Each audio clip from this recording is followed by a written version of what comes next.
저보다 한 10년 정도 위시고 제 같은 모임에 자주 뵙고 참 그분을 참 존경하는 것 중에 하나가 겉으로는 아주 웃음이 많고 참 어떨 때는 하도 주위 사람들이 익살스러워서 촉새라는 별명을 하실 정도지만 아주 철저하게 계산하고 끊임없이 노력하고 일신우일신이라고 끊임없이 노력하는 아주 100년 만에 그야말로 나타날까 말까 하는 참 문화재 같은 존재였다.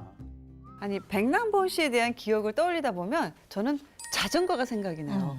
왜 자전거 때문에 유명하셔갖고 방송에도 소개되고 엄청 열심히 타셨잖아요. 맞습니다. 매일 스케줄이 엄청 바쁘신데도 네. 서울 광진구 구이동 쪽에 있는 집에서부터 여의도까지 약 25km를 자전거로 오가셨다고 그래요. 일반 성인 기준에서 25km를 가려면 1시간에서 1시간 반 정도 꼬박 달려야 된다고 하더라고요. 왕복하면 뭐 2~3시간 거의 뭐 타셨겠죠. 일할 때 입을 양복은 가방에 넣고 뭐 자전거용 특수 방한복하고 뭐 장갑, 신발, 헬멧 쓰고 다니셨다고 하고요. 거의 뭐 요즘에 그 유행하는 뭐 한강변 라이더들 약간 그런 걸 시초 같은 분인 것 같습니다. 정말 대단하시다. 대단하신 거지. 그러니까 정말 바빴을 텐데 아니 근데 그렇게 자전거를 열심히 타게 된 계기가 있을까요? 그거를 설명하기 위해서는 먼저 해야 될 얘기가 하나 있습니다. 아 그래요? 네.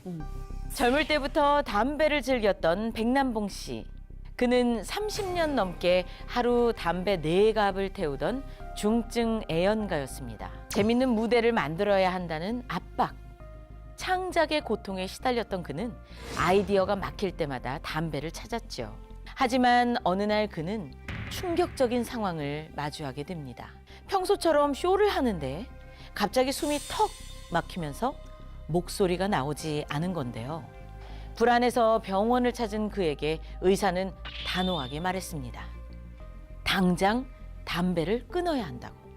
이러다간 영영 목소리를 잃을 수도 있다고 말이죠. 어머. 아니 그래서 결국 담배 끊으셨어요?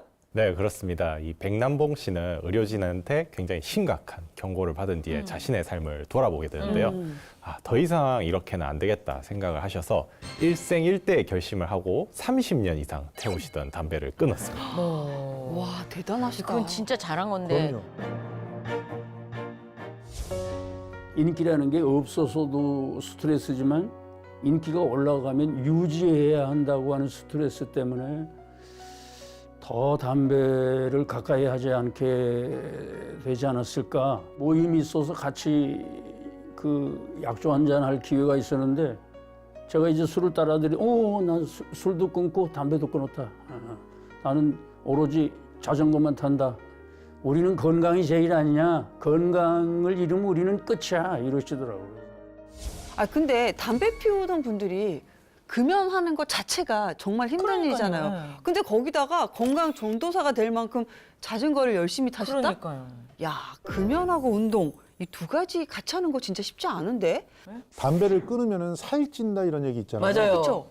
백남봉 씨도 딱 그런 경우입니다. 이분이 워낙 대식가였어요. 근데 늘 입에 물고 있던 담배가 없으니까 얼마나 심심하셨겠어요. 그러니까 자꾸 간식을 찾게 되고 그러면서 살이 순식간에 20kg 가까이 확 쪘어요. 이거 너무 많이 찌신 거 그러니까 아니야? 갑자기 확 찐 건데.